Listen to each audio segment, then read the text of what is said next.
Hey guys, it's Eric here at Farpoint Farms. Check it out.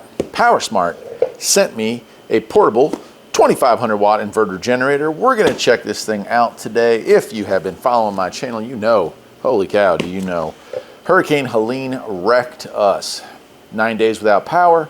And while we were able to use generator and solar to keep the critical needs covered, it would have been nice to have a spare to do other things with. To be able to power up the garage, for instance, things like that. So today we're going to check this one out. I'm going to go ahead and cut her open. And this is a smaller unit. A lot of people, and this is a debate that's been going on in my area ever since the storm. Do we need to have a huge, 8, 9, 10, 11,000 watt generator? Or is it better to have maybe two smaller ones? And for me, the answer is definitely smaller is better. And here's why. There's two main reasons. First is portability. If I'm going to have a 10 or 12,000 watt generator, it's pretty much stuck wherever it is without a whole lot of effort to move it. The other reason, and this one is actually more important, is fuel consumption. Something I was able to check out was that we don't actually use a ton of wattage during any given time when the generator was running. And so to have an 11,000 watt generator that's running at quarter load, sure, it's not using as much gasoline as it would if it were at full capacity, but it still burns considerably more than a smaller generator. This is an 80cc engine, very efficient 4-stroke engine. And so when it's at idle or when it's at a lower than 2,500 watt usage, it's going to be sipping fuel compared to something that was up there near 10,000 or more. All right, this is an inverter generator, which inherently are more economical to run than the older style conventional generators as well. And let's see here. It's got some paperwork here, emission control information, and instruction manual. It is the model HB5020C, 1900 watts run, 2500 watts surge, 120 volts, 15.8 amps. CCs is 80, as I said. Runtime at 50% load. So this is a very small generator, very small fuel tank. It's still 5.5 hours. 5.5 hours on a tank of gas. That's pretty impressive. It also has, 1 gallon. So it's a 1 gallon tank and it runs for 5.5 hours at 50% load. Not bad, not bad. 5 volt USB out. It does have a CO alarm, so if you were silly enough to try to run something like this inside, it would let you know that you were trying to off yourself. Hopefully you're not that silly. And the weight of this is also a big bonus for me. It weighs 40 pounds, so less than a bag of concrete for sure. And you don't want to be hauling stuff like this around that weighs over 100 pounds. And I've seen, well, my last old school non-inverter generator was pretty brutal. It was well over 100 pounds. Some of the safeties that it's talking about: keep objects about 5 feet away from this. Don't get too close. Do not expose to rain or use in damp locations. It's pouring rain outside, so we're going to maybe ignore that one a little bit. And then it has illustrations, the stuff that it has, the stuff that it doesn't have. Now, you're going to add oil when this thing shows up. And so oil recommendations, 10W30 is recommended in general. And that would cover you from, let's see here, a little bit below 0, all the way up to 90 degrees. If you're going to get into higher temperatures, you can use straight 30 weight, SAE 30. And if you're running it from like the 30s down into negative 20 degrees, it says 5W30. And the rest of this stuff is pretty self-explanatory. It does talk about what kind of appliances, the starting power they require and the running power. Let's see here, electric hammer, 1500 watts. So on this one, this would maybe run a very small air conditioner. It's saying AC startup is 3200 watts and runtime is 1600. I have a AC unit up top that its running is 800 and its surge is 12, so this would work fine for it. Air compressor, yeah, some of these are actually off, so I wouldn't trust this too much for that. Then it has the change, like, hey, here's when you need to change the spark plugs, here's when you need to change your filters and stuff like that. And that's kind of cool. It actually has a wiring diagram in there as well for the electrical portion of it, and a parts diagram. Wow, exploded view on the parts for the engine. Every bit and piece is got a part, so that's really cool. 2-year limited warranty as well. All right, let me lay that down. Show you what else we got in here is a very interesting funnel, and that's because trying to get oil into these things can be a real bear. The inverter generators are very quiet, and they do so by packing them in with insulation and plastic housings.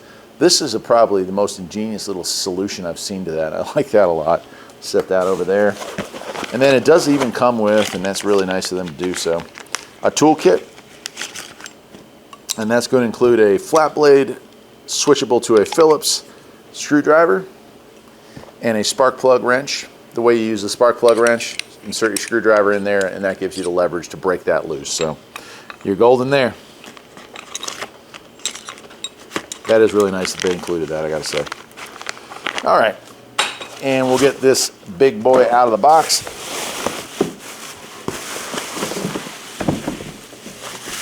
I like the color. Nice. All right, let me get the camera a little closer and we'll take a closer look. All right, check it out, man. So off, on, and choke over here on the side, as well as our pull cord. Nice blow molded case with the insulation. 2500 watt it says here. And up on top, this is cool. It's a little hard to see probably on camera, but right there is a fuel gauge. That is really neat. I like the fact that they do that. We also have our gas tank up here on top. And another thing that may be hard for you to see is that we have an adjustable, we have a vent that can either be on or off. And that's important. So we can seal this up, put it in the garage without gas vapors getting everywhere. It has a little quick start manual here on how to get it fired up. And over on this side, we have a little opening here. There's how we get to our spark plug. Again, they really thought this through as far as maintenance goes, it looks like. All right, nice carry handle up on top. The back, here's our exhaust and our ventilation. So there's our off-putting on. There's also some information here I'll read. Model number again, and surge rating is 2500 watts. Speed is 4800 RPM at full load. That's kind of high. That's pretty impressive. Cool, and it's a single phase unit. And then on the front, this is where the money's at, right? Here's where we have our information. And so under a water resistant cover, 2 outlets, a resettable fuse here. We have the ability to sync these up. We have some power adapters right here that you can use. And this is important for guys that listen to the radio and stuff like that. If you're going to use sensitive equipment, it does have a ground. So you can ground this to an earth ground. I recommend that, especially if you are going to put this in a semi-permanent location.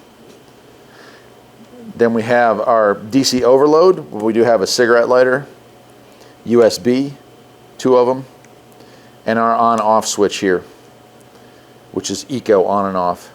Okay. There's some lights here that are going to give us some warnings. CO. So if we have any issues with this thing fogging up the room, you know, poisoning us. We have an oil pressure light. We have an overload light. And I think that's an overheat light there. It's hard for me to read that symbol, but I believe that's what that is. Awesome. So it's nice. I like it. Of course, our pull cord's here. Pretty easy to pull on. So what I need to do now, and I'll do this off camera, is we need to get some oil in this. And so we're going to use the included Phillips heads. There's one there and one there. You're going to take it. You're going to pull this off. It's showing us where to put the oil. So I'll go ahead and top it off with oil, and we'll fire it up if the rain stops, and walk around it here just so you can hear the noise, and that'll wrap this up. Let's do it. All right, well, it is in between rain showers here and fixing to get snow.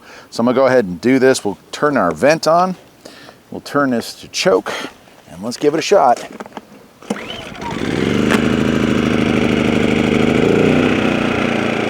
Wow. Boy, that is nice and quiet. Let me get the camera off the tripod. I'll do a walk around on it. It is super quiet. All right, so I don't know how well it shows up on camera, but like, holy cow. It's not heavy, and it's real quiet. This is the backside where the exhaust is. So a little louder back here, but wouldn't need to raise my voice to have a conversation, that's for sure. So extremely well insulated. You can see up on the front there, we got a light lit up there. That's the one I didn't know what it was. And the USB light is also lit up, so.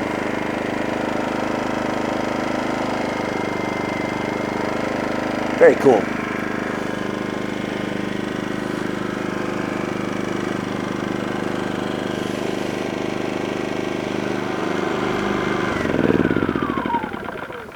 Well, I guess that'll do it, my friends. I will certainly leave a link to where you can get one of these.